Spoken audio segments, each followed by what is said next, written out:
It is my honour to introduce His Holiness Pope Benedict XVI to Westminster Hall and through this fine location to the Palace of Westminster as a whole. It is the first time that a pontiff has visited this place, a fact that alone invests today with deep historical significance. It is a measure of the distance we have come and of the dialogue which we have created over the past few decades, that an event which in years gone by would have been thought inconceivable can occur and seem wholly natural. This hall is the oldest structure of its kind in Europe and the home of many memories. It is inevitably associated with trials and condemnation to death, as was the fate of Sir Thomas More, one of my 156 predecessors as Speaker of the House of Commons, and of King Charles I, long after considered a martyr by many Anglicans. Yet it would be a mistake to think of Westminster Hall only in these terms when it has been as much a stage for robust debate as for sheer intolerance. That tradition of debate has roots far deeper than those of contemporary democracy. It was here in 1374, for example, that a notable discussion took place between three religious thinkers, a Franciscan, a Dominican, and a Benedictine, on the precise relationship between the papacy and the temporal affairs of their kingdom. Suffice to say that no consensus was reached on that occasion. Nevertheless, it is the right to ask such questions and to deliberate on the merits of alternative answers that makes for freedom. Naturally, Parliament contains members with a wide range of views on great ethical issues. However, as is well known, the House of Commons and the House of Lords over decades have taken positions on social, scientific, and sexual issues which are markedly different from those of the Vatican. It is surely right to have robust but respectful debate on such issues within Parliament, between our institutions, and throughout civil society. A very difficult past and a turbulent present need not be a barrier to an enlightened future. History means that those of us privileged to serve society as its elected representatives arrive in this Palace of Westminster to be immediately reminded of the relationship between church and state. We are conscious of a healthy tension in this relationship as we seek to do our business. Your presence, Most Holy Father, adds to the rich tapestry of the past and provides further reason for the many hundreds of thousands of people who come here every year to contemplate the character of this building and what has been witnessed in it. Faith is not a relic either in political discourse or in modern society, but is embedded in its fabric. The warmth of the greeting extended by Her Majesty the Queen yesterday to the Holy Father was notable indeed. Today, in this hall, which sits at the heart of our democratic tradition, are gathered many elected members of Parliament, members of the House of Lords, and numerous other distinguished guests from all walks of life and all parts of the United Kingdom. On behalf of everyone here, I warmly welcome you and invite you to address us.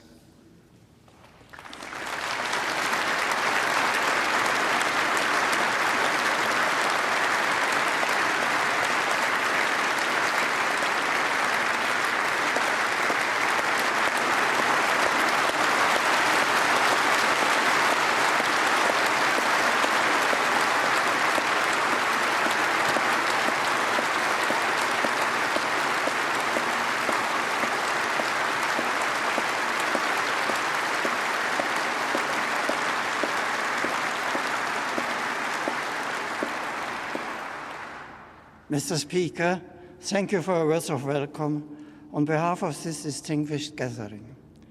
As I address you, I am conscious of the privilege afforded me to speak to the British people and their representatives in Westminster Hall, a building of unique significance in the civil and political history of the people of these islands. Allow me also to express my esteem for the Parliament which has existed on this side for centuries, and which has had such a profound influence on the development of participative government amongst the nations, especially in the Commonwealth and the English-speaking world at large. Your common law tradition serves as a basis of legal systems in many parts of the world, and your particular vision of the respective rights and duties of the state and the individual, and of the separation of powers, remains an inspiration to many across the globe. As I speak to you in this historic setting, I think of the countless men and women down the centuries who have played their part in the momentous events that have taken place within these walls and have shaped the lives of many generations of Britons and others besides. In particular, I recall the figure of St. Thomas More, the great English scholar and statesman who is admired by believers and non-believers alike for the integrity with which he followed his conscience, even at the cost of displeasing the sovereign whose good servant he was, because he chose to serve God first. The dilemma which faced More in those difficult times, the perennial question of the relationship between what is owed to Caesar and what is owed to God, allows me the opportunity to reflect with you briefly on the proper place of religious belief within the political process. This country's parliamentary tradition owes much to the natural instinct for moderation, to the desire to achieve a genuine balance between the legitimate claims of government and the rights of those subject to it. While decisive steps have been taken at several points in your history to place limits on the exercise of power, the nation's political institutions have been able to evolve with a remarkable degree of stability. In the process, Britain has emerged as a pluralist democracy which places great value on freedom of speech, freedom of political affiliation, and respect for the rule of law, with a strong sense of the individual's rights and duties and of the equality of all citizens before the law. While couched in different language, Catholic social teaching has much in common with its approach in its overriding concern to safeguard the unique dignity of every human person created in the image and likeness of God, and in its emphasis on the duty of civil authority to foster the common good. And yet, the fundamental questions at stake in Thomas More's trial continue to present themselves in ever-changing terms as new social conditions emerge. Each generation, as it seeks to advance the common good, must ask anew, what are the requirements that governments may reasonably impose upon citizens, and how far do they extend? The appeal to what authority can moral dilemmas be resolved? These questions take us directly to the ethical foundations of civil discourse. If the moral principles underpinning the democratic process are themselves determined by nothing more solid than social consensus, then the fragility of the processes becomes all too evident. Herein lies a real challenge for democracy. The inadequacy of pragmatic, short-term solutions to complex social and ethical problems has been illustrated all too clearly by the recent global financial crisis. There is widespread agreement that the lack of a solid ethical foundation for economic activity has contributed to the grave difficulties now being experienced by millions of people throughout the world. Just as every economic decision has a moral consequence, So too in the political field. The ethical dimension of policy has far-reaching consequences that no government can afford to ignore. A positive illustration of this is found on one of the British Parliament's particular noble achievements, the abolition of the slave trade. The campaign that led to this landmark legislation was built upon firm ethical principles rooted in the natural law, and it has made a contribution to civilization of which this nation may be justly proud. The central question at issue then is this: where is the ethical foundation for political choices to be found? The Catholic tradition maintains that the objective norms governing right action are accessible to reason, presiding from the content of revelation.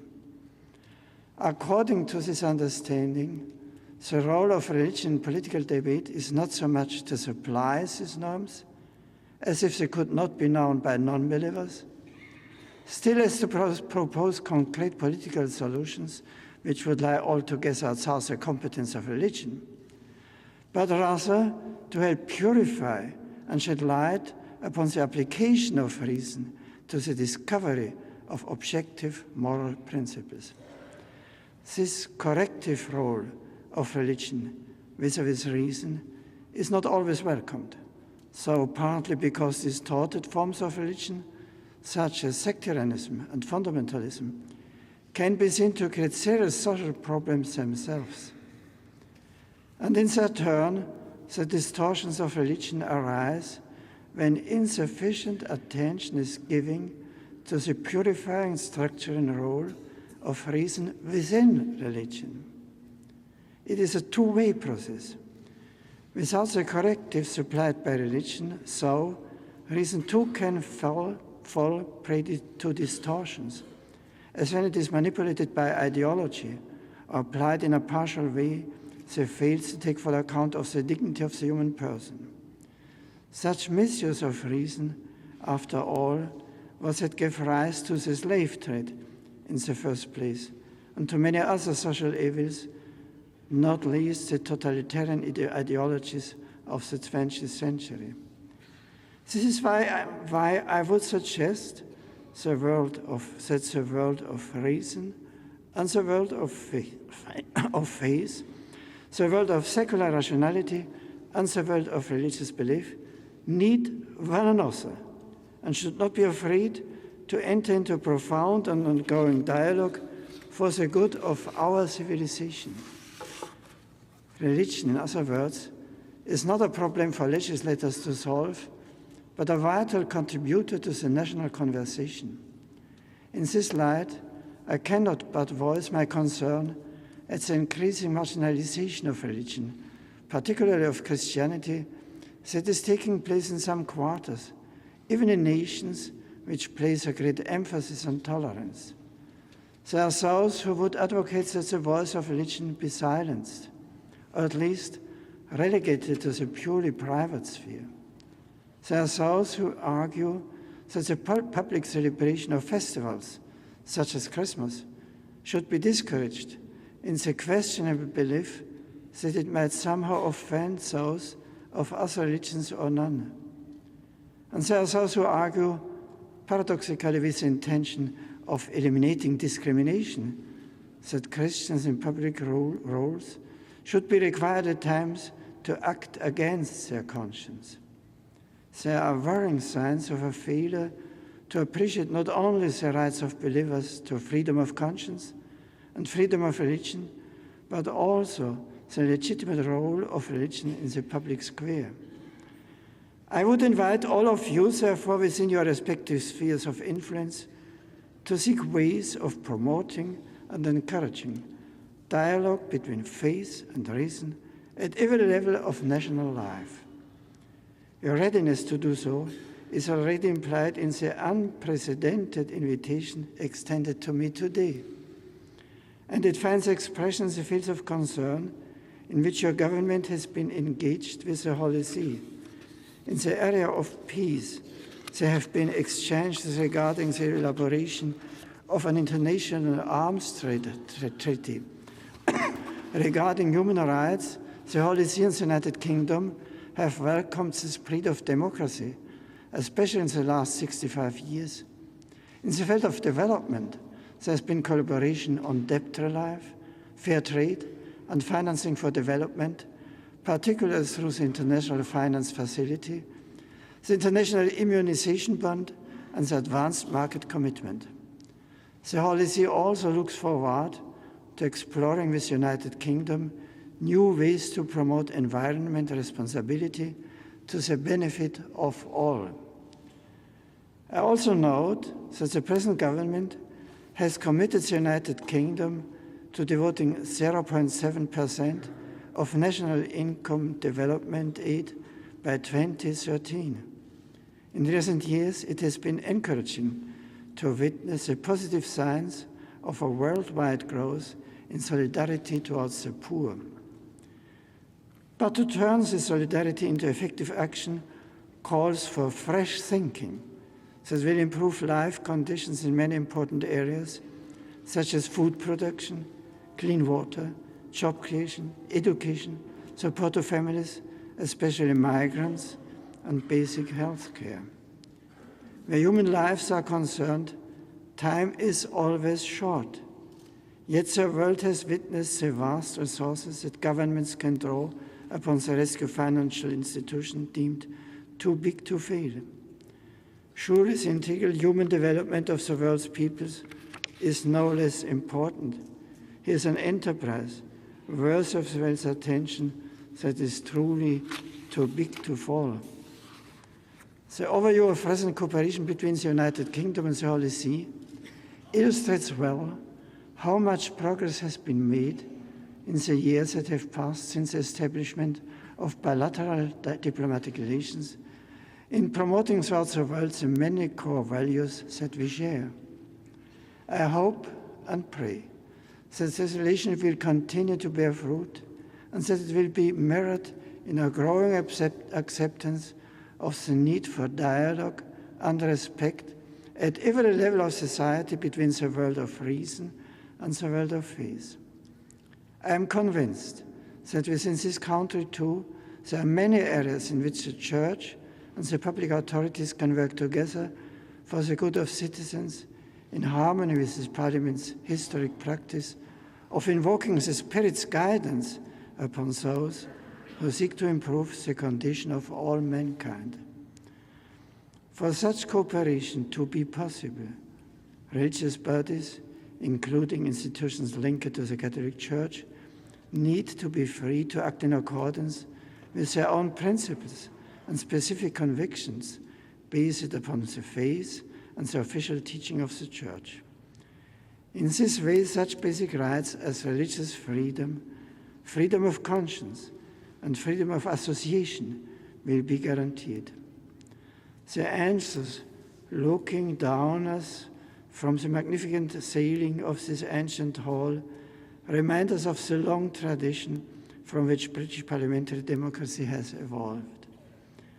They remind us that God is constantly watching over us to guide and protect us, and they summon us to acknowledge the vital contribution that religious belief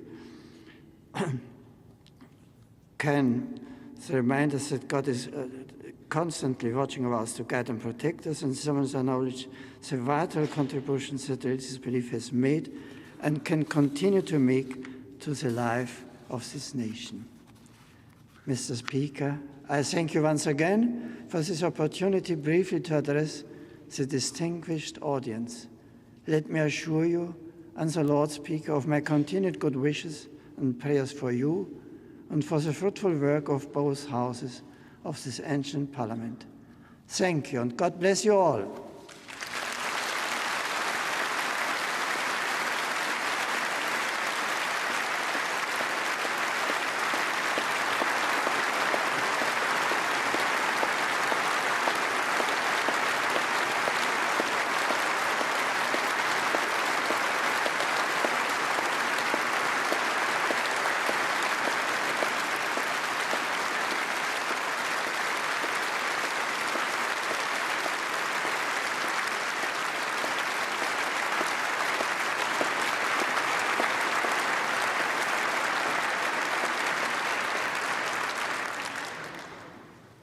Your Holiness, it is my privilege today to thank you on behalf of everyone here, parliamentarians and non-parliamentarians alike, for your presence at Westminster and for the way in which you have spoken to us about issues that are important and challenging to us all.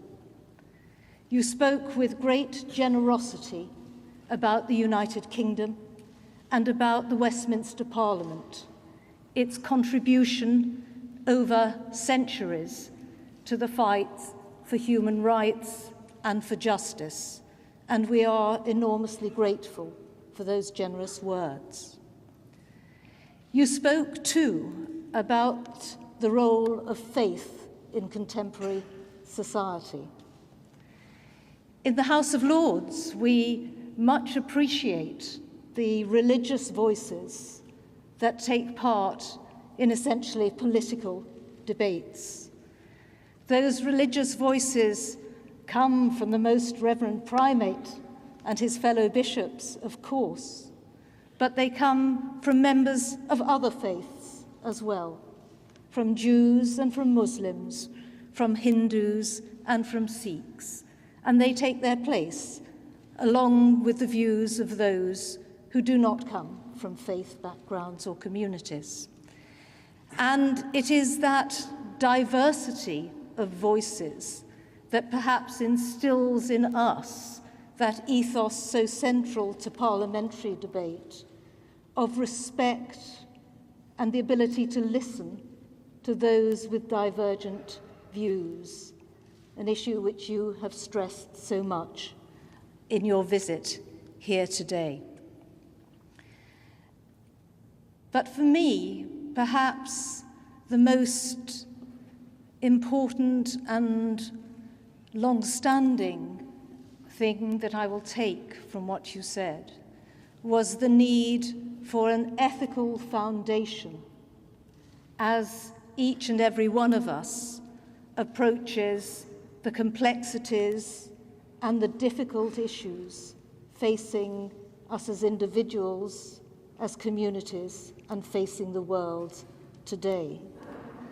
The seeking of that ethical dimension, the need to have a moral approach based on fundamental values, that is a challenge for each and every one of us, whatever our backgrounds and whatever our beliefs. Your Holiness, it has been a privilege for all of us to listen to you today. It has been a truly memorable occasion, and we hope that your visit to the United Kingdom will equally be a memorable event for you. Once again, our thanks and our best wishes for the rest of your visit to this country. Thank you.